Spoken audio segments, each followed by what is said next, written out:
Um, all right, everyone.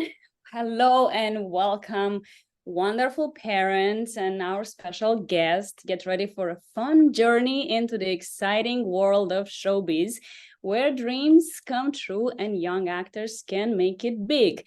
Today, we're not just going to talk about success, we're going to break it down into a way that it's easy to understand for you and your talented kids. I'm Angela Andronache, and I'm an actress myself. I'm a photographer, director, writer, producer. I have my own production company. I've been in the business a couple of years now, and I've seen the good, the bad, and the ugly. But today, I am going to be your host and your friendly guide in this adventure because I understand how important it is to start young and start strong in this business. Whether you're helping your child pursue acting, admiring for the spotlight, or just you're curious about what goes behind the scenes. And we're here to uncover what casting directors are really looking for in young talent besides just pure acting.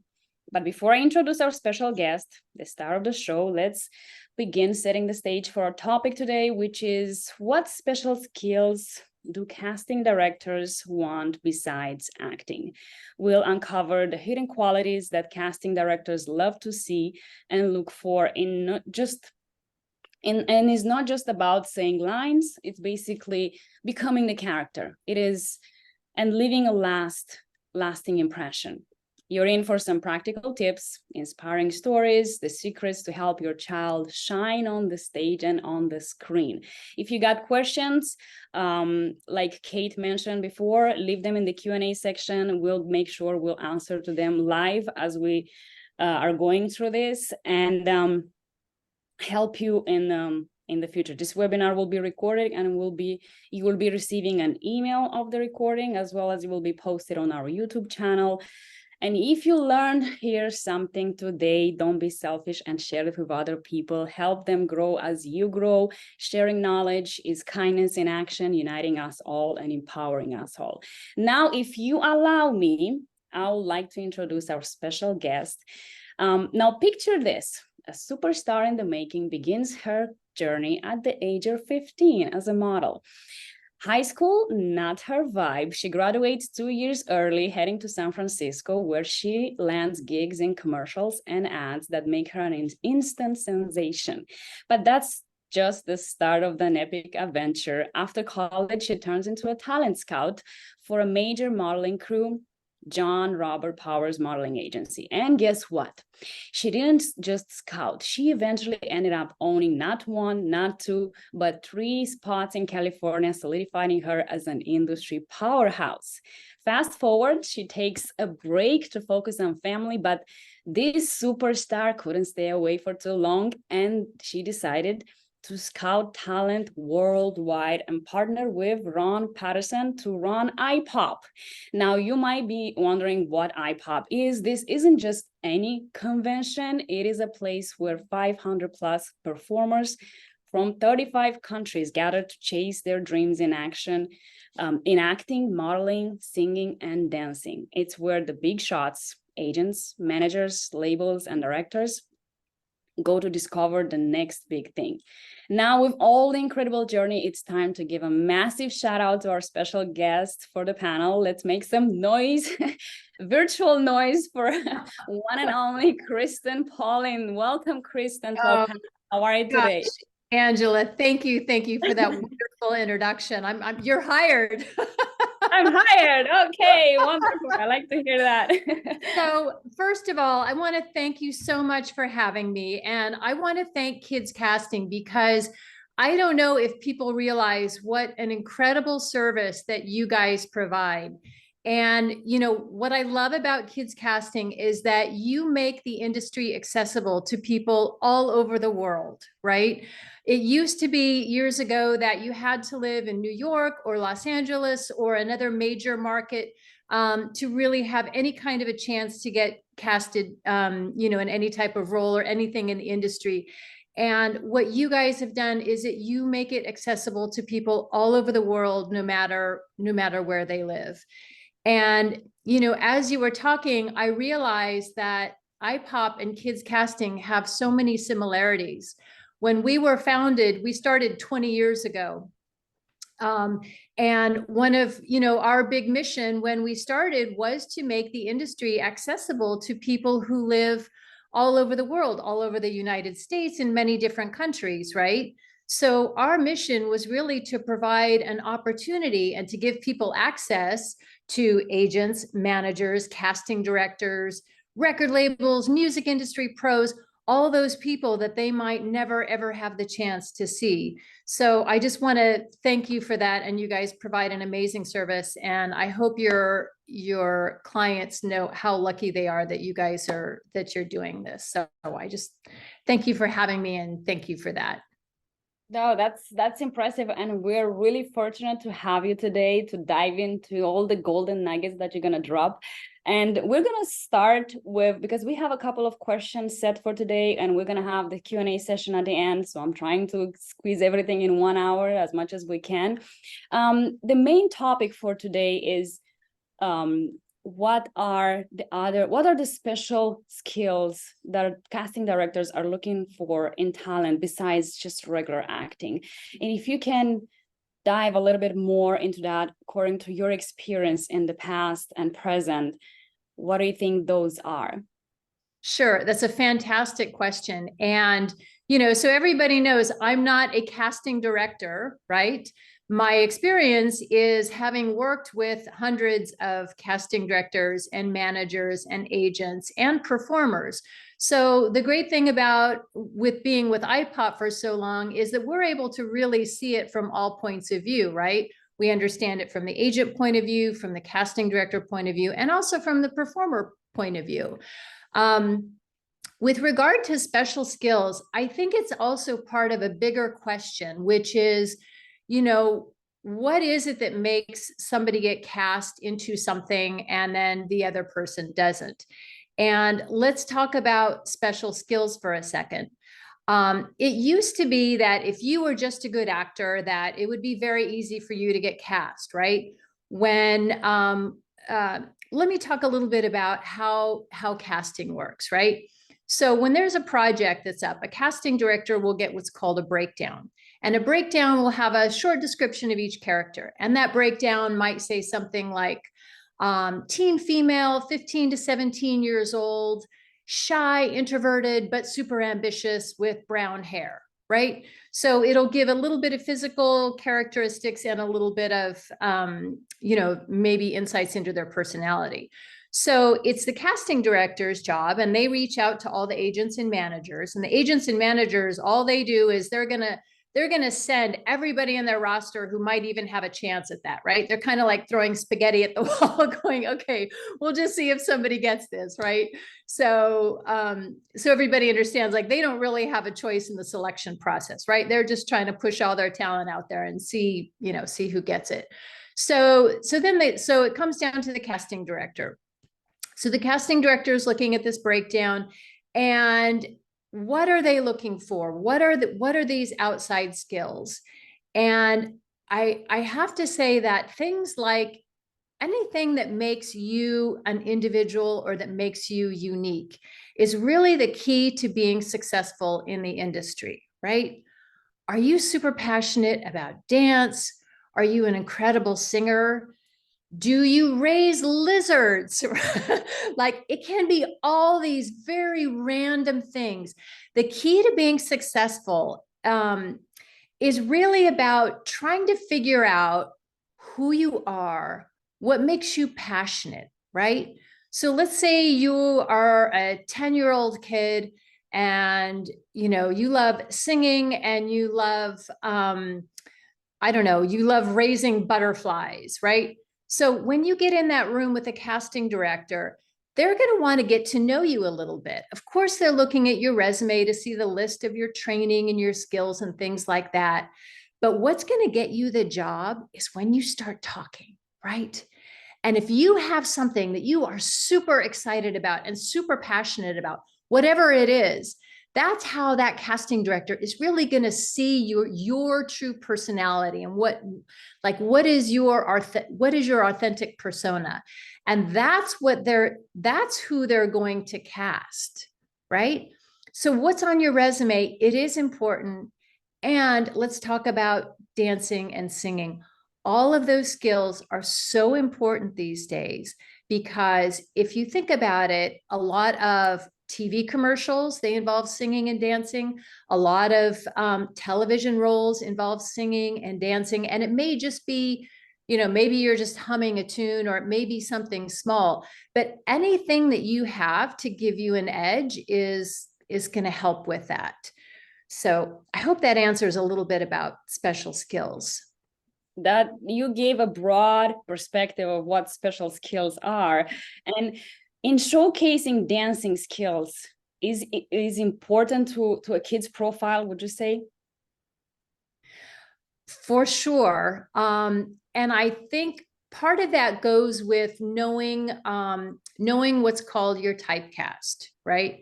So let's say you are between 12 and 17 years old, right? So you're very likely going to be the markets like Disney and Nickelodeon are really going to be looking for your age group, right? So let's talk about dance. If you are really great at doing the Irish jig, that's a good skill to have. It may not necessarily be marketable or usable, right? So, but can you do hip hop? Can you do freestyle? Those kind of skills. So you have to think about what your typecast is, like who's likely to cast you, and then what kind of skills are they going to be looking for? So if you have your choice, you're going to want to do those, you're going to want to have those skills that are going to be most likely to help get you the job.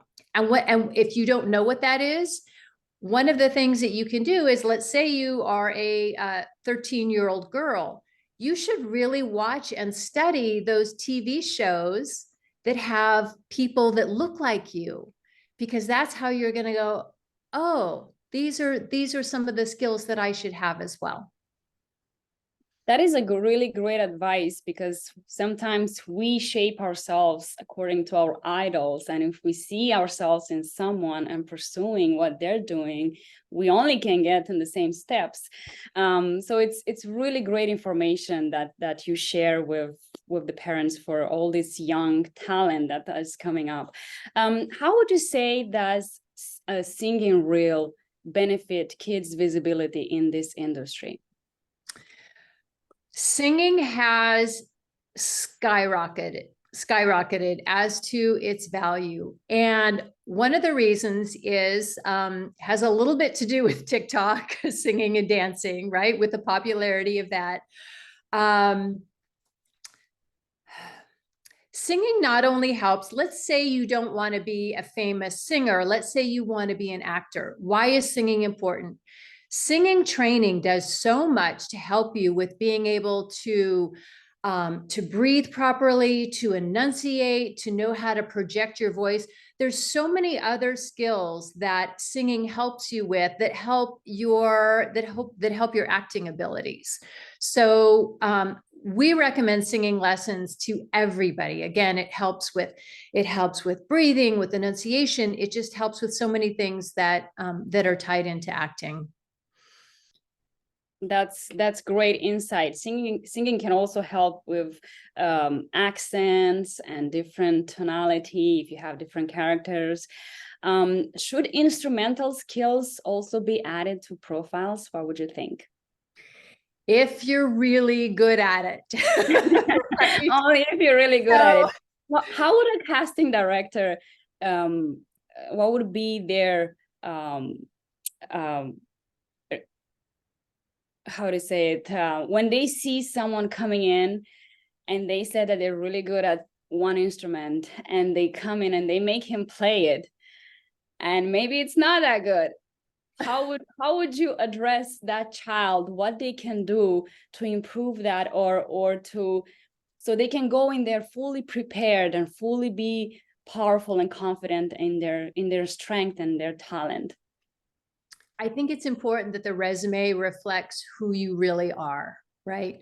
So we see thousands and thousands of resumes, and putting things on there like, oh, I'm a people person, or I like to hang out with my friends. that doesn't add any value or separate you from, from 100 other resumes. When casting directors get resumes and they get a stack this big of headshots and resumes. So do you know how fast they're going through those headshots and resumes? They're looking at it for maybe a couple of seconds, right? So you have to make sure that whatever's on your resume really stands out. And that again goes back to what are your special skills? And you don't want to put something in there just because you're trying to fit into something else, right? If you're a round peg, fit in a round hole, right? Don't try to put yourself somewhere where you're going to be uncomfortable, because when you go into that casting room, the director is going to feel that you are uncomfortable, right? And that's not going to help you, because if you're uncomfortable, you can't show your passion and your energy and your excitement and your true persona. And, there's a funny story about that. So I don't know if your audience remembers Davis Cleveland from the TV show Shake It Up. It was super popular kids show, right? So when the casting director got the breakdown for Davis's Cleveland, the breakdown actually said, "We want a kid who can dance amazing." Right? So Yeah. I don't know Now if anybody define dance amazing, what that means. Everybody has their own interpretation again, of it's a very, right, it's this very sort of nebulous in the air kind of thing, right? right. So Davis's casting director knew that he couldn't dance at all. He danced horribly, right? But there was some other things in the description that the agent was like, you know what? I'm just going to send it. Remember, I said sometimes agents will just send as many people as possible because they're like, oh, what's the heck? I want to get we'll see what happens. So Davis did his audition and couldn't dance at all. And everybody sort of took a pause back and they're like, well, wait a minute, we're supposed to be hiring. But you know what? He grabbed the casting director. And as he moved up through the auditions and through the network and the advertisers and all the steps you have to go through to actually get cast in something, they actually started rewriting that show to fit him, because there was something magical about him. And the kid has made millions of dollars from that show. It's I think it's still running in reruns like all over the world. So things happen like that. Sometimes he didn't have dance on his resume and he knew he was not a skilled dancer. I'll just say that. So things like that can happen, but it speaks to, about just showing your authentic self and letting people fall in love with that. That is a really wonderful, successful story. So when you would say that, because this story is really something that it's to think about, because when they took him in, would you say that besides he didn't have any dancing skills, they look at something that was special about him? It was something that they really liked in him. What would you think those were besides his acting profile? That's the $1 million question. That's the $1 million question. Right? So, everybody talks about the it factor or the star factor or whatever that is. And we all know those people that they're captivating. We want to be around them. We want to hear what they have to say. We just, they make us feel good, right? And what is that thing? It's really, it might be different in different people. But one of those things is, again, it goes back to that authenticity. Maybe that person is super kind of quirky and odd, but but they draw us in. Or maybe they're just like super happy all the time and they love everybody and they're always smiling or whatever that is. And they always give big hugs, right? So, that it factor is different for different people. And I know it's hard to do, especially if you're a parent, right? You're like, well, my child is 8 or 10 or 13, how, sometimes you don't know who you are until you're 30 or 40, right? Right. That's true. but you can still, as a parent, like you want to help your kid figure out what those passions are. And the way that you do that is you just try to open as many doors as possible. Like, oh, you want to try singing? Great, let's try it. You want to try dancing? Great. You want to try, football? You want to try doing the Irish jig? You just keep, as a parent, like you just keep opening up all those doors and just help them and support them. And, kids will find their way, and they'll find what they love and what's passionate, what's passionate to them. And I just wanted to add too, like, sometimes as parents, we have a vision in our head of maybe what our kids should be like, or what they should like, or, oh no, you should do this because it'll help you in this, right? So we have to be careful about that. And we have to make sure that, that we're opening the doors that they really want to run through or to walk through. Right. Well, in regards to being open, because this is just showing that they should be themselves and just be open to receiving and open. What would it be? What type of training could parents do for children in that regard to make them be more responsive, more open, and not shy? Perhaps maybe they are very it at home, but when they get into the door of the casting, they get shut down and things are happening in their body that is just different, and it blocks that beauty that they have within them, that we all see children normally have it. What do you think would be the exact training or something that they will need to work on to achieve that level of power? And because they already have it, they just have to let it out. That's a great question, right? And we've heard this, in the 45 years I've been in the business, we still hear this, right? Like, my kid is amazing at home, they do great in front of the mirror, and they're amazing, and then when they get in front of somebody, they freeze, right? So it's three things: repetition, repetition, repetition, right? It's about, if you are in front of your mirror at home by yourself, you're going to get really good at being in front of the mirror at home by yourself. Whatever you do a lot, that's what you're going to get good at. So you have to do that in front of people. And that's why training is so important. Not at home on your own, but with people, in front of people. You have to just put yourself out there and just get up and do it, millions of times, right? And be awkward and mess up. And, we all do that, right? But when you do that over and over and over again, your body starts getting this, you get this muscle memory, right? So, and when you have the muscle memory, you don't have to think about it anymore, and you can just let yourself come through.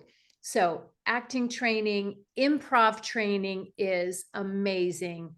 Any kind of theater, any kind of dance, any kind of singing, anything where you're getting up in front of people.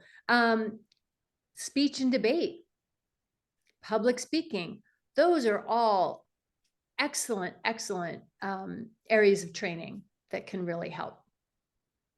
That's great insight. Thank you for sharing all this knowledge. It's so much. Even I'm taking notes, and I'm an adult. I'm an actress as well, but I'm every day, like, we learn from everything and everyone everywhere we go, and putting yourself out there in theaters, improv are the best, because in there you can really express yourself and get feedback, real feedback from people and going to improv classes, to improv shows, trying new things, meeting new people every single day. It's a challenge, and it will shift and help with breaking that shyness barrier that some people and some young adults might have.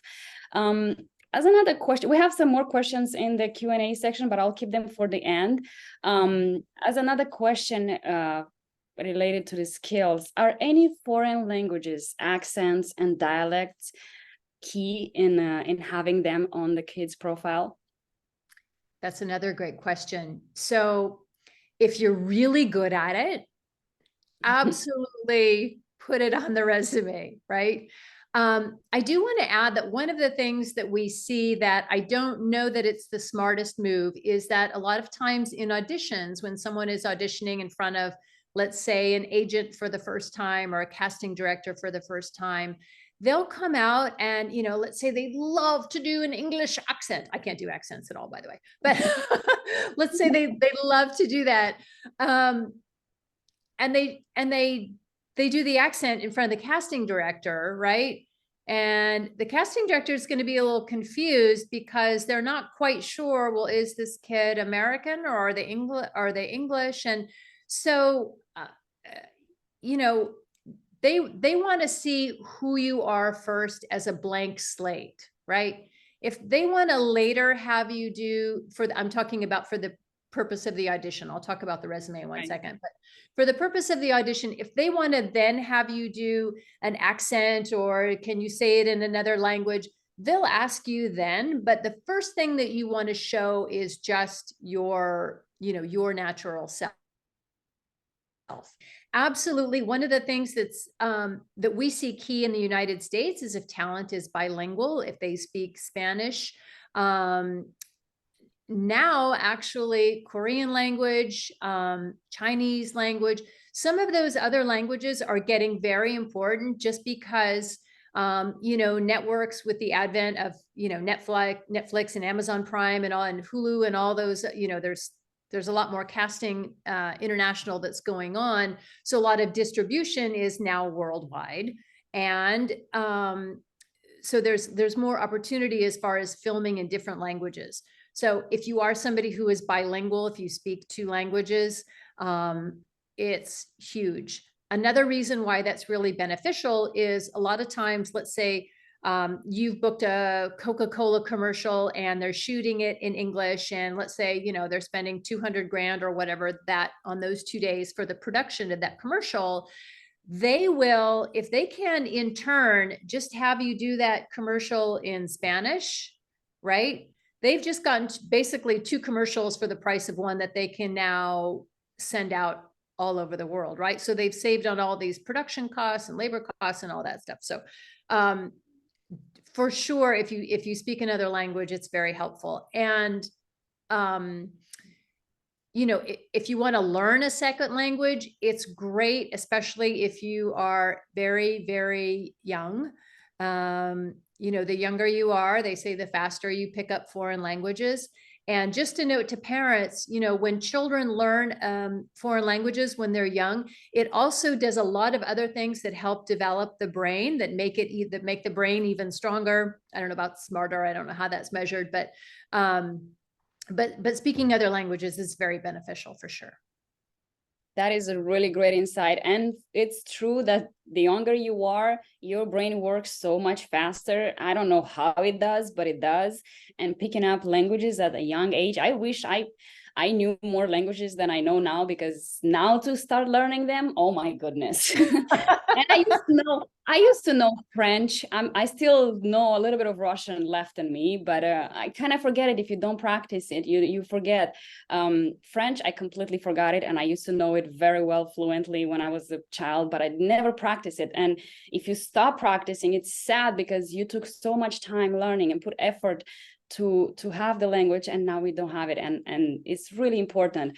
And in terms of dialects and accents, would you say that if, for example, the children have an audition to send and the casting directors are asking for a particular accent, or they're asking for a native accent, should the kids try to perform and send an audition with a modified accent, which is not their natural, but they would like to be auditioned and have an opportunity and chance perhaps? And who knows, maybe they like their personality and they will just bring them in and teach them a little bit more. What would you think? That's a really good question. And that's where having a good agent or manager can really help, because every job is different, right? Casting directors have different preferences. So an agent or manager can really help guide with respect to that, because agents and managers, they have relationships with these casting directors. So they may know what the preferences are. It may not be written out on paper, but because they have that relationship with the casting director, they're going to be able to help give some guidance and some advice with that. Oh, that's really good. That's why you need an agent always, because they're gonna open so many doors. What are other skills you would say that kids should develop and have from the very beginning?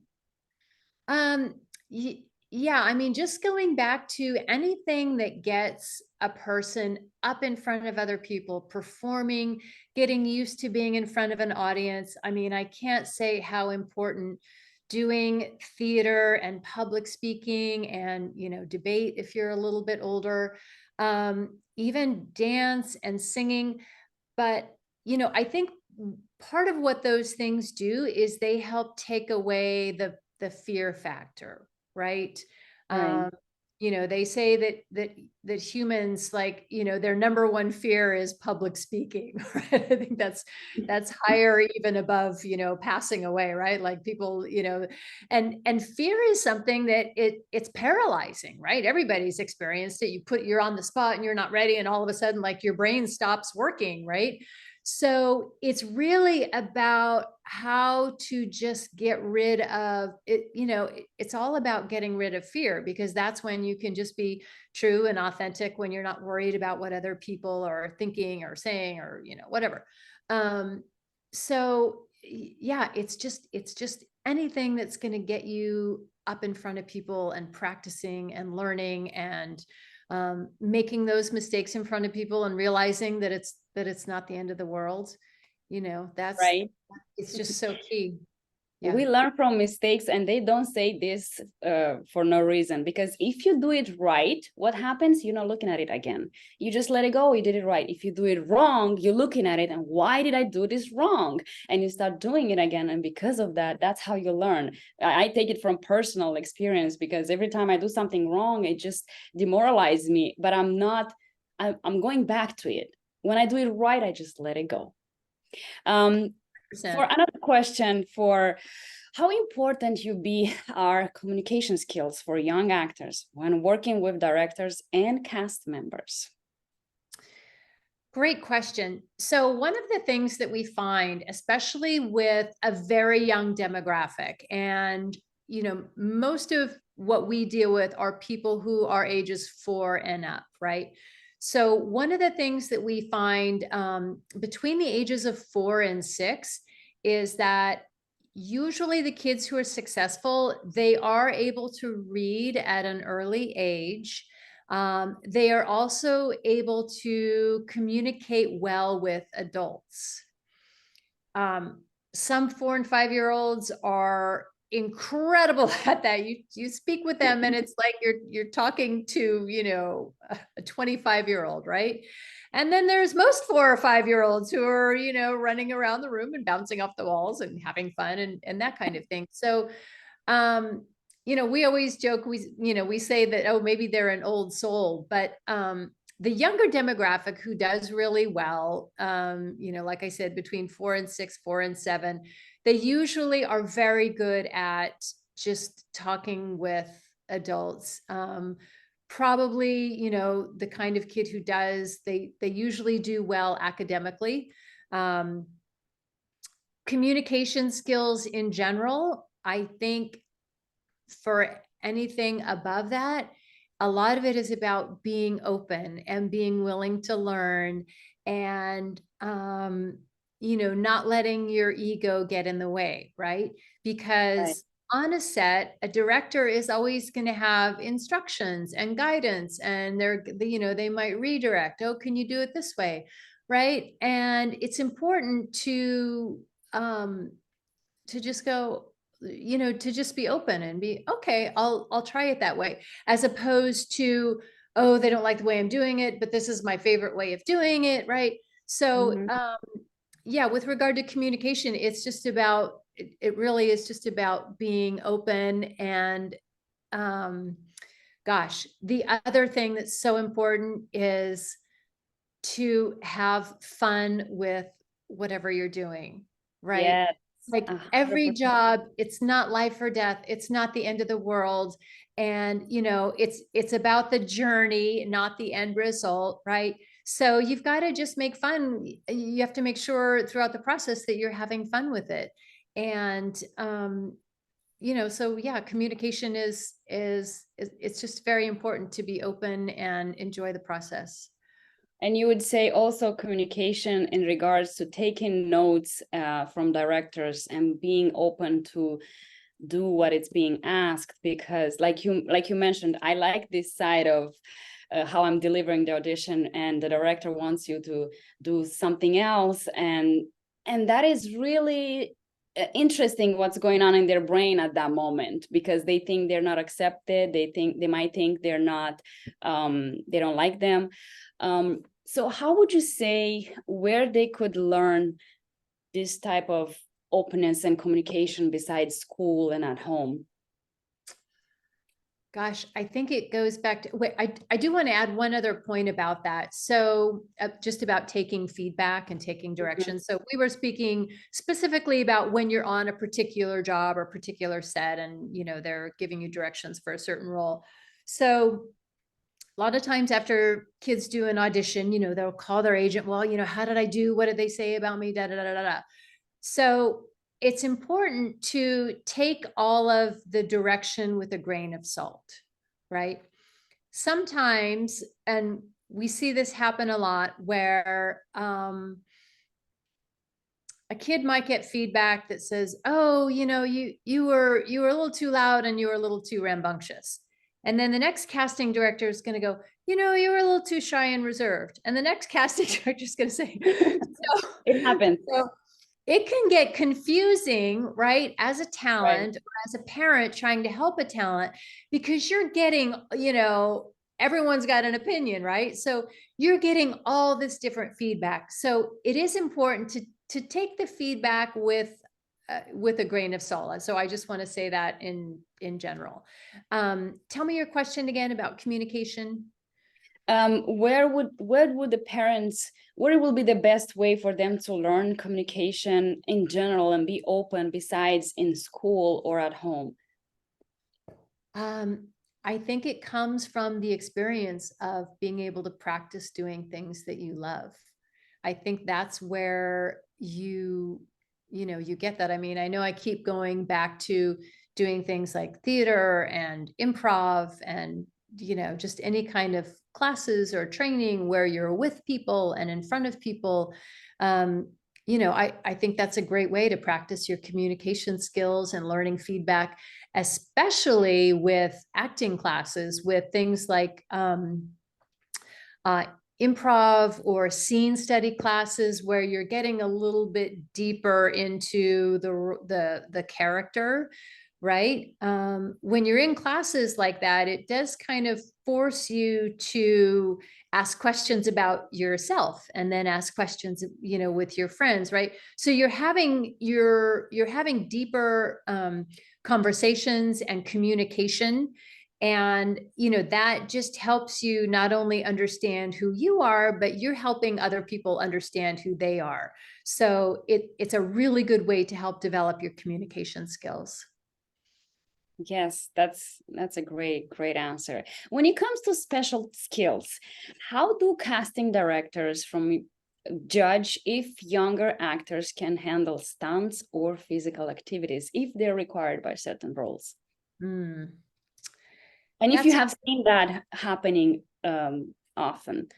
Yeah, we don't see a lot of that with regard to under 18, just because you know, there's not a huge demand as far as, you know, if you're talking about things like acrobatics or things like that, there's not a huge demand for the under 18 market that I've seen. So yeah, I don't know that issue really comes up with the under 18 market. Okay, that's good to know. Well, you should keep in mind for when they turn after 18, they will need to have some sort of, it's always a learning curve. We never stop. How can you share what's unique about voice acting, for example, or animation for young actors? Are there any special skills needed beyond traditional acting? So doing voiceovers is like having a superpower, and it's this sort of hidden niche in the market that a lot of people don't know about. And there's so much opportunity to do voiceover work. One of our girls, Caitlin Diaz, she came to iPOP, I don't know, I guess maybe it was 7 or 8 years ago. Her first role was playing the main character in the movie. Was it Up? It wasn't Up. I'm drawing a blank. But her very first role, it was a major motion picture. It was animated, and she did the voiceover. Practicing with different voices and dialects and different character roles is it's a great market to get into. It's an easy thing to practice. At iPOP, we actually have a competition called voiceover, and we added it just because they're really looking for that now in casting. So it's a great market to go after. Right, and that's where all those voice classes will help a lot, because you can have a different range for the voice. You can have different dialects, different accents, and it's easier because you don't have to be in front of the camera. You can be at home with your parents and be yourself. How easy is that? All right, so oh my God, we are heading towards the end. That was so fast. I didn't even feel it.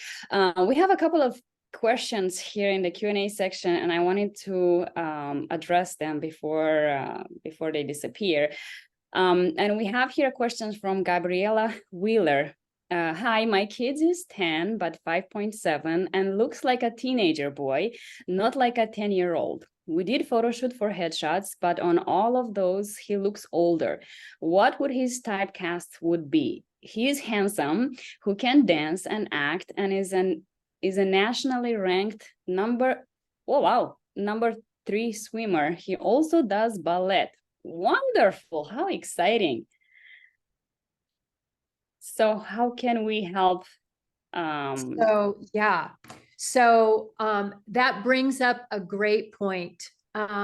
When you are a certain chronological age, but you look an age that's much different, you are always going to get sent out on auditions for the age that you look. So if you're 10 and you look like you're 14, with the acting world, you're going to be competing with other kids who have 4 years of maturity on you. So that can make it very difficult with acting. And I love that you mentioned about being a really good ballet dancer and a ranked swimmer. So those are the skills that you would really want to focus on.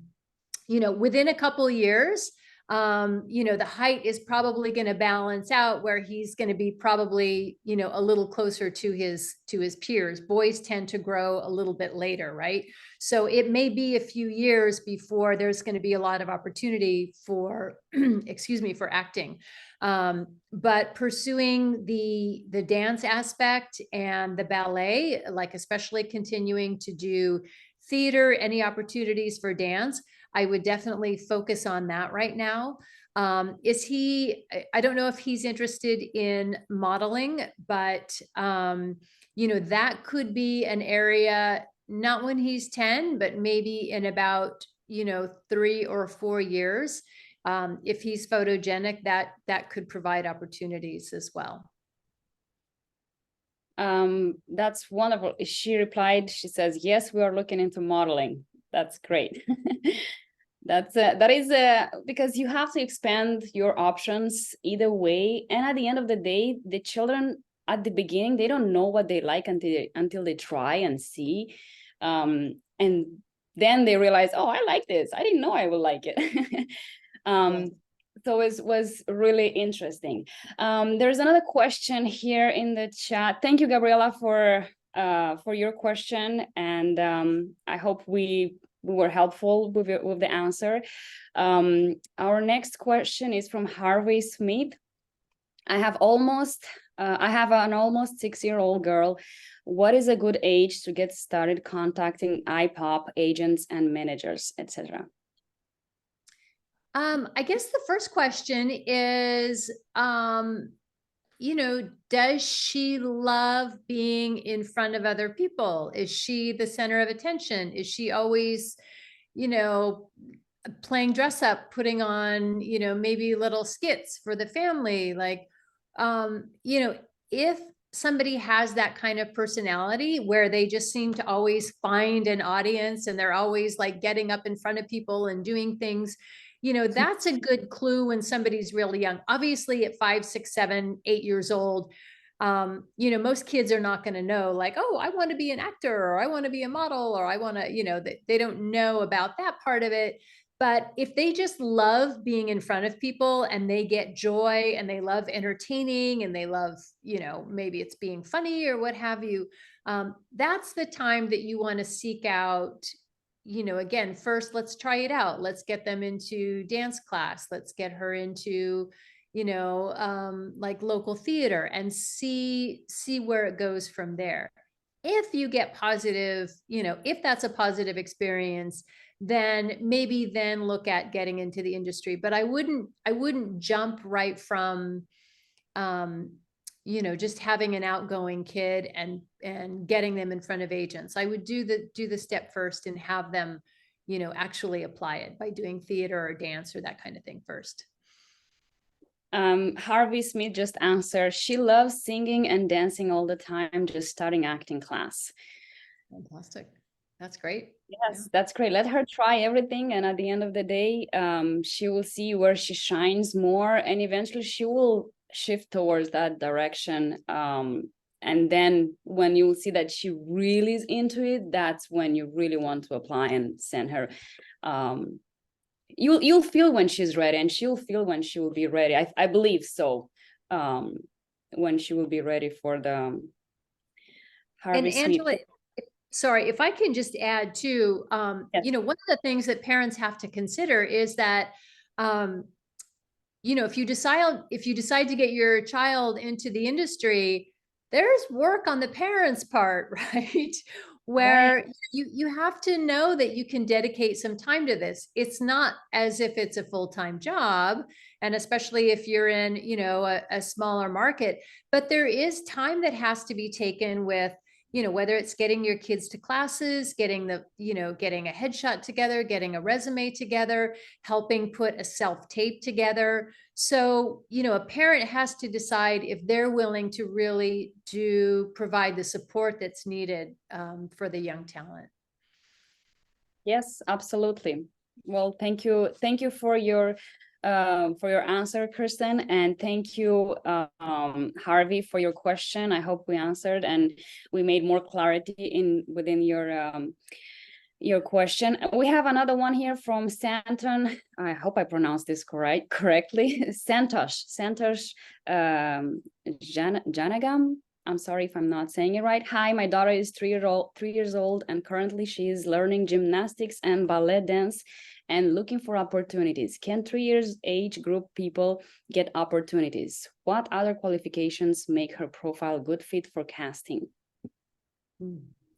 So most of what we deal with at iPOP, because we're involved with television and film and commercials and print, typically the agents that we work with want to have somebody be able to say a commercial, right? Even if it's just, I love Cheerios, they're the best, right? So if a child is pre-reading age, which I would assume at 3, maybe she's pre-reading, does she have the ability to where if you say a line to her, she can say it back, right?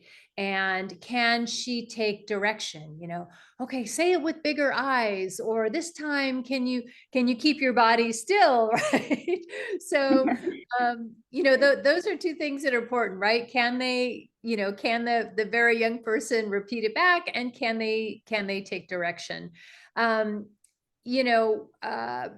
I would say at iPOP, I think probably 4 or 5 is the minimum age. However, there are lots of casting. Obviously, there's, baby castings that go on. Angela, you guys are probably more familiar as far as with the younger market or the pre-reading market. You know that there's opportunities But, you know, usually at that age, it's really based more on the physical picture, right? Does the way this person look match, you know, match the role that we're looking for? Yes, thank you for that was a great insight.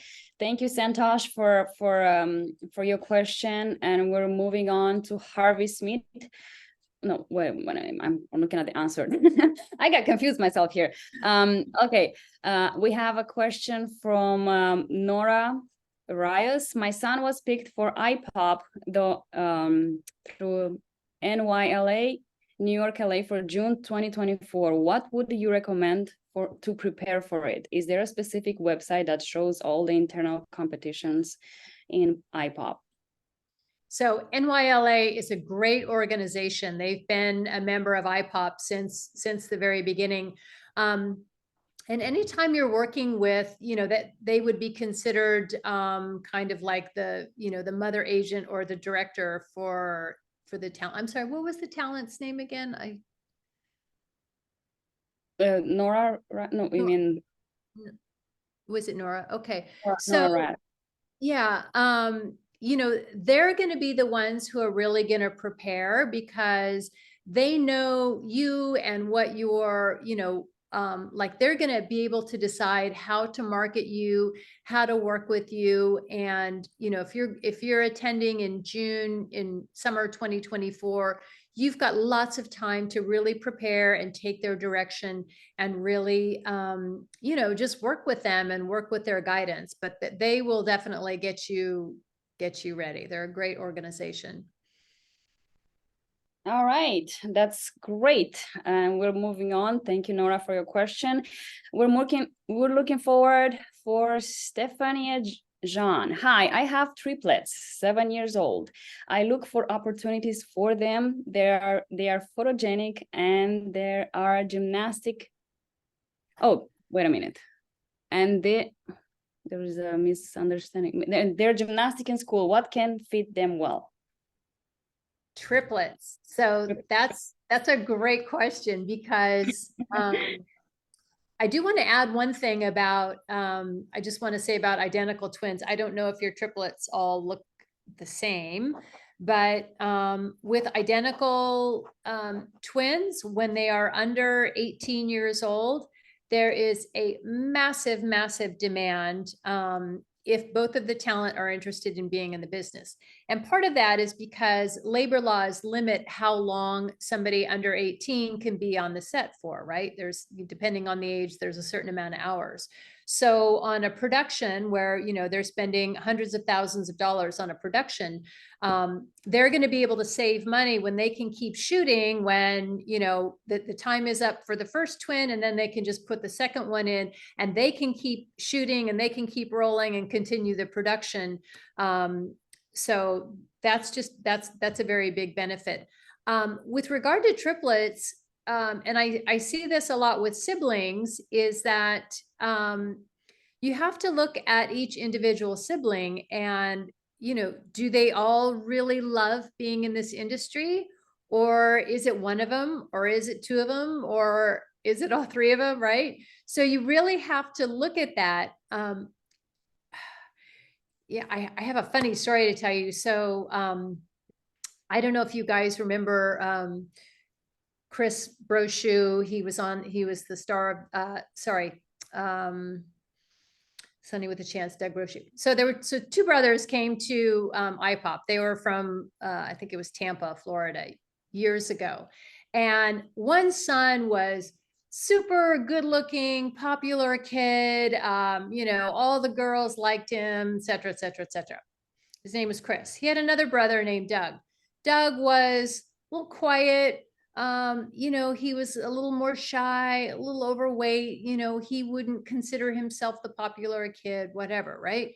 So Chris ends up being this incredible Disney star. He's on Hannah Montana and he's on all these TV shows and he's just doing amazing.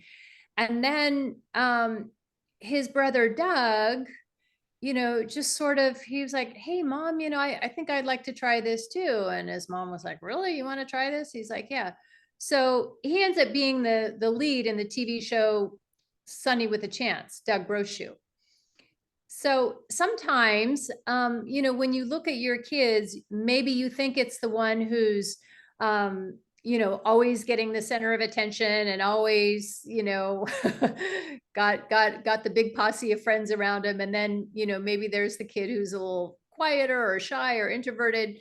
It, sometimes you don't know. You really have to just help each individual child discover what their interests and what their passions are. So if you have triplets and if they're all into dance, that's amazing. Or I'm not sure if you said dance or gymnastics, but keep them in it. But just also don't forget to recognize them as individuals and help them as individuals, pursue their passions. That's great. Having triplets, that's a challenge. So good luck. But imagine if they all make it big. That is huge. All right, thank you for your questions. We're gonna take 2 more questions and then we're gonna finish our today's session because we are reached an hour already. We have here Ada Nanyanzi. Sorry if I don't pronounce. Okay, hello, my daughter is 9-year-old. She has auditioned for A-list international singing and acting. Can she apply with iPOP too? I don't know what A-list singing and I don't know what that is, but anybody can audition with iPOP. Typically, the way that we that performers come to our event is they usually audition with an outside company, right? Like an NYLA talent, or there's a school in their area that happens to be a member of iPOP. We typically don't just take individuals. There is a path to be able to do that, but we don't take a lot of kids to do that. Our website is ipopla.com, and you can fill out the contact info there. But yeah, anybody can audition. And I know with, we usually have anywhere from 100 to 120 agents, managers, casting directors, record labels, music industry pros. When you're young in the business, you want to keep your eyes open, and I think you don't want to limit yourself. I think it's always good to just try as many things, and wherever there's an opportunity, just pursue it. Wonderful. Yes, thank you, Stefania, for it wasn't Stefania, Ida. Thank you, Ida, for your question, and I hope it helped. Our last question for the day, and we are exciting or not. Last question, which is more like a hello. This is from Tente Kalulu. Hello, thank you for doing webinars, much needed for a newbie here. My 9-year-old loves to put up the show, modeling, voiceover. My question is, do we need to get an agent or just trying out? He has no training just yet. He's 9 years old? Yes. Yeah. Getting an agent is not an easy thing to do. We do see a lot of people trying to do it on their own.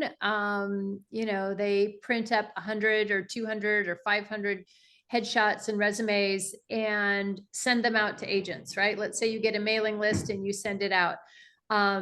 Agents they get a stack probably this big every day in the mail of pictures. And if they don't know you from Adam, why are they going to look twice, right?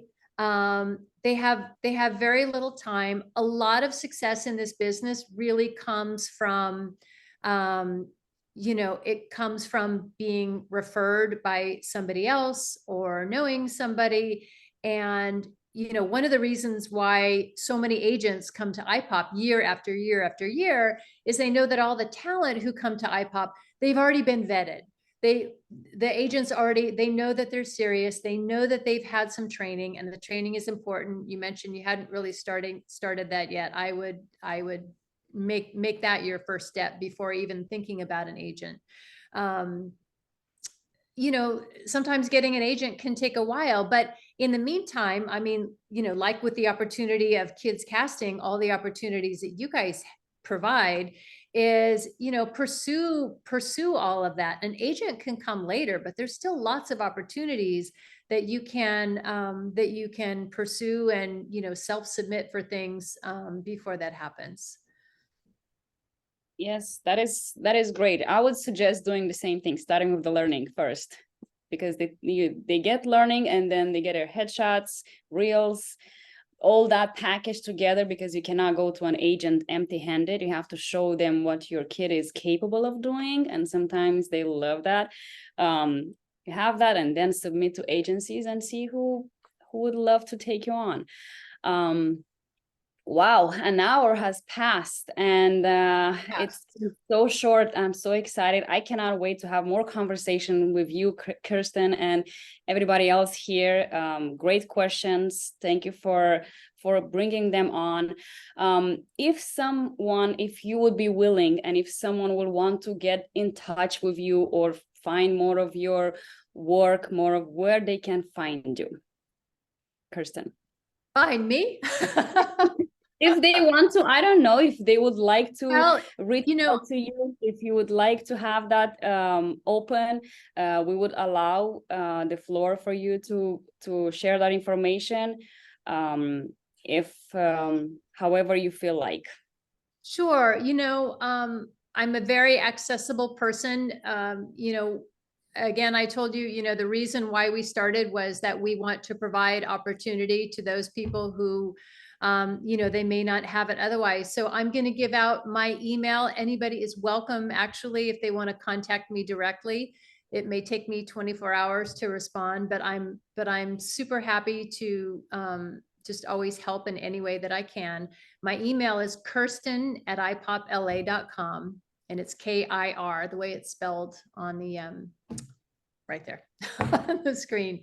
But yeah, they can also fill out the contact form at ipopla.com, and we have staff that can help out. But we're here to give opportunities to people and help people have fun in this industry. Right. And if you have any more questions that we haven't answered yet, make sure you check our website, kidscasting.com. We have a Q&A section there where we answer a lot of questions. Check the knowledge section. This webinar is being recorded and is going to be sent to all your emails, and it's going to be posted on YouTube channel.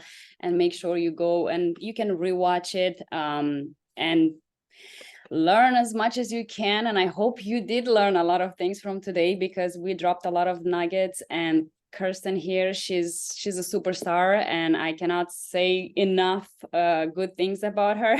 Thank you, Kirsten, for being here and for your time, because I know your time is valuable in this industry. And we really appreciate you being here and guiding us in the right direction. And I hope that the parents will make the right decisions for their children. And never give up. This industry is, you will have ups and downs. Your children will be happy one day, will be sad another day, but just being there, their support, and just pushing them to believe in themselves. And because sometimes it's hard, when you get older, it's even harder. So if you start young, it's really great. And this is great. I can't wait to make another webinar with different topics, so we can always learn and explore. Thank you, Angela. It's been super fun. Thank you so much for having me on. I really appreciate it. Yes. Thank you so much. And see you next time, everyone. Bye, everybody. Bye.